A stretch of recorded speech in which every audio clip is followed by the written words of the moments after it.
خود جب وزیر اعظم صاحب وزیر اعظم نہیں بنے تھے تو ان کے بہت خوبصورت فقرہ ہے کہ یہ تمہارے باپ کا پیسہ ہے کہ آپ اس طرح معاف کرتے ہو. آج ہم بھی یہی پوچھنا چاہتے ہیں حکومت سے کہ یہ تمہارے باپ کا پیسہ ہے کہ آپ اس طرح معاف کرتے چلے جا رہے ہیں. اس لیے ادب کے ساتھ، احترام کے ساتھ، عزت کے ساتھ میں اپیل کرتا ہوں.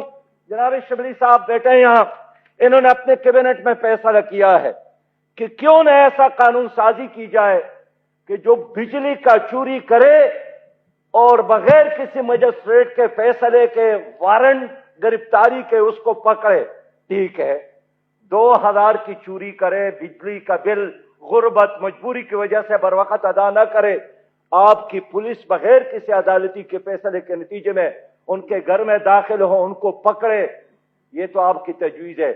لیکن 2000 تو معاف نہیں ہو سکتے ہیں اور 210 بلین معاف کرنے کا آپ نے راستہ اختیار کیا ہے.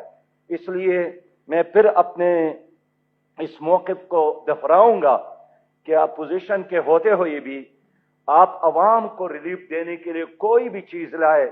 میں اپنے دوستوں کو کنونس کروں گا کہ اس میں ہم ان کا ساتھ دیں گے، لیکن یہ تو نہ عوام کے لیے ہے، نہ پاکستان کے لیے ہے، نہ کوئی ایمرجنسی ہے کہ آپ لوگوں نے ایک ہی وقت میں 4 آرڈیننس. تھینک یو سراج صاحب، بہت اس لیے اس کو دوبارہ لینے تھینک یو جی کے سراج علاوہ کوئی آپشن صاحب جی.